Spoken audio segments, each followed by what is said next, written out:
Hi, I'm Gemma Lauren Krebs, author of the Locked series. Today, here to read you Chapter 5 of my first book, Nothing Lost. You can find Nothing Lost on Amazon.com, but I invite you to just enjoy me reading it to you for the time being too. And you can follow me at Gemma Lauren Krebs and at the Locked series on Instagram, Twitter, and Facebook if you're interested in learning more. Book 2 will be out before long. I'm working really hard on it right now, but just wanted to share a little bit of nice reading time with you guys by reading Nothing Lost, since there's not an audiobook version, and this is kind of nice. So hope you're enjoying it. I hope you guys are doing well, and let's get into Chapter 5.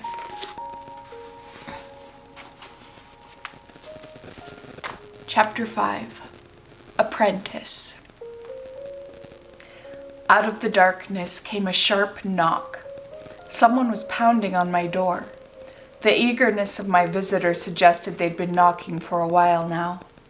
I rose from my bed, slipped on a pair of leggings to present myself half-decently, and opened my door the smallest amount. I cleared my throat. Yes, I said, trying to keep my eyes from closing. It was the servant girl, Haida, who cleaned my room every few days. Miss, she curtsied. Dark curls sprung haphazardly from the blue cap she wore. It looked as if she'd been hastily awoken as well. I nodded, encouraging her to continue with her message so I could continue with my rest. Apprentice, the master gardener has sent me to fetch you. You're needed in the garden at once. Why would I be needed in the garden at this hour? There wouldn't be any kind of light to see by. I blinked and forced myself to begin thinking coherently. He also says you must come in full array and to hurry. Thank you, Haida. I rubbed my face bleakly. I'll be there soon. She bobbed down again and I shut the door. Full array? Then I'd have to don the ceremonial pieces of my apprentice uniform. What was happening? Could it be that we were choosing the new keeper tonight? The book hadn't said it needed to be done at night, but my copy was only a glimpse of the true garden handbook that was kept in the alcove of the garden itself. Sprinting to the washroom, I lit a couple lamps along the way, then sketched the symbols chaotically onto my face, realizing belatedly that I should have put on my robe first. Too late now. I carefully pulled off my tunic, making sure not to smear the paint, and painstakingly drew on the green apprentice robe. A small spot of paint got on the inside of the neckline. The wicker cupboard near the window gave a dull squeak when I opened it. Gold pieces of my ceremonial armor glistened dimly inside. Slipping the smooth chest plate over my head, I adjusted it onto the upper part of my torso, then tied the gold mail skirt around my waist. Finally, I removed the enameled green and gold headpiece. It was a helmet with leaves that were crafted so delicately it seemed as if they stirred in the wind. When finished dressing, I exited the room. I reached the break in the wall that was the secret entrance to the garden. Though it was supposedly a secret passage, everyone knew it was there. Rushing through, I walked swiftly down the tunnel. There were a few lamps lit along the way so I could see my path. Ahead was my father and, what was most definitely, the Queen. Master, Your Majesty, I bowed to each of them, holding my headpiece as I did so it wouldn't fall off. What is the news? I asked, rising quickly. What's happened? I looked from one to the other. My father wore his full array as well, identical to mine, but with more leaves on the helm and an abstract tree engraved into the chest plate. The Queen wore her crown as usual and had her hands tucked tightly together. My father moved his mouth to speak, but the Queen beat him. We have chosen the new apprentice. I stared, then shifted my eyes to my father questioningly. Why had I not been included in the ceremony? Already? They nodded. Who is the new apprentice, Master? He will be here momentarily. It is... here. I looked behind me to where he now gazed. The new apprentice walked forward, their green robe beginning to show in the lamplight. The figure drew close, and I felt my eyes widen, beginning to smile back as he grinned conspiratorially. Of course, it was Jevin. My father bowed to Jevin as he stepped forward to join us. I did the same, but was having difficulty not laughing out loud, the hesitation inside me dissipating. Jevin, though his eyes were lit up, scuffed one of his feet in the soil and was clenching his robes in a fist. The Queen swept in front of us, standing between my father and I and Jevin. Her voice strode through the silence. Jevin, the fate of our kingdom shall now become your responsibility. I hope you will not take it lightly. You must train diligently to care for the garden. Are you up to the task? Jevin bowed low to the Queen, his hand releasing his robe's material. I will do my very best, Your Majesty. I felt a slight nudge near my shoulder blade as my father pushed me forward next to the Queen. He posted himself on the opposite side. So, my father's low voice began, you have been selected for what may be the most important task in this world. He let out a great sigh. To care for the garden and the great tree within is not a simple task. My father turned to me. Ch.5, you will begin Jevin's training tomorrow. We must lose as little time as possible. Teach him the meditative strategy, the basic care of plants, and explain the great tree as I did before you entered the garden. Yes, Master. When I rose from my bow, I found myself bouncing ever so slightly on my toes. I had always ached to share the secrets of the garden with Jevin.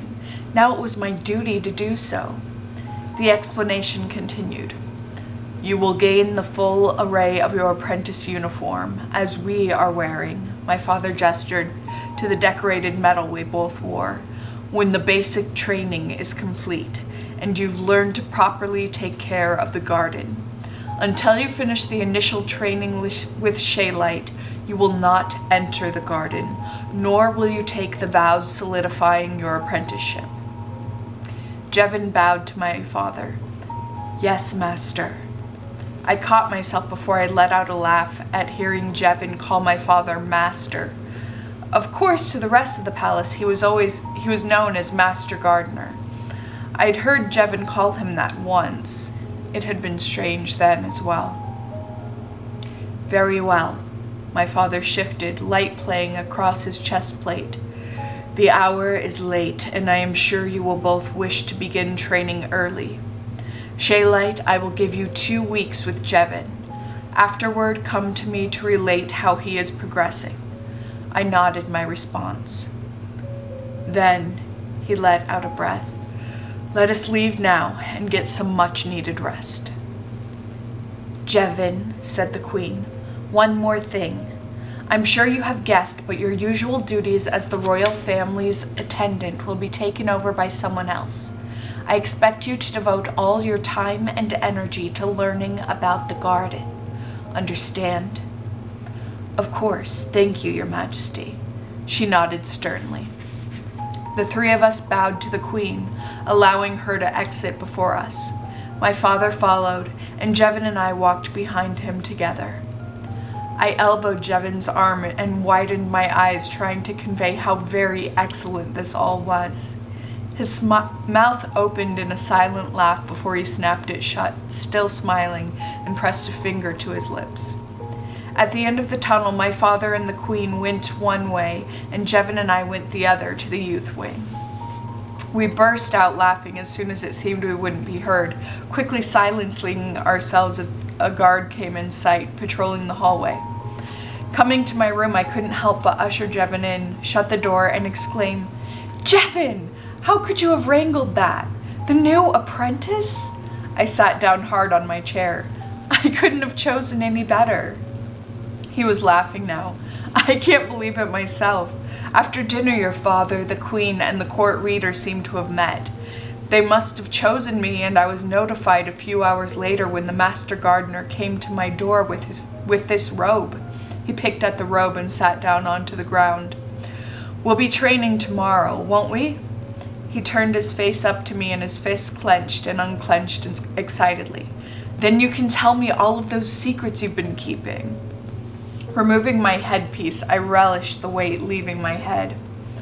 "Of course, I can't wait until you learn them. But first you have to go through the basic training." The luck of this situation still astounded me. "I'll have to find a spot for us to train, but let's meet for breakfast first. We'll need food." I looked to the time watcher, a light in a streak of moonlight. Dawn was not far off. "How early can we start?" Although I was as eager as Jevin, I knew that without a few more hours of sleep I'd be useless. I smiled. "Meet me in the dining hall at mid-morning. We'll need plenty of rest for our first tasks." "All right." Jevin was nearly vibrating with enthusiasm. "Can't you just tell me one secret now, though? No one else is here." Glad he wanted to learn, I laughed, but knew I couldn't alter the course of his training. I set my headpiece down on a shelf, took Jevin by the shoulders and turned him to the door, pushing him out. "Good night." He stumbled a couple steps, then looked back, his untamed smile making him look so young. "My pupil." I stifled another laugh. He began to protest, but I shut the door, my mouth stretched into a smile. After readying once again for bed, unbridled joy coursed through me. Being able to work and share the secrets of the garden with my best friend was more than I would have hoped for. I flopped onto my bed, pounding my fists and feet onto the mattress to expel some pent-up excitement, then realized I'd forgotten to put out my lamps. Thinking of what Jevin would learn tomorrow, I sat up, let out a long breath, and moved my hand slightly downward, motioning toward each lamp in turn. The flames went out, one by one, replaced by moonlight. I laid back, laughing heartily. Sleep came to me late, put off by my racing mind and heart. So that was chapter 5. Hope you enjoyed it and hope you're all doing really well. See you later. Bye.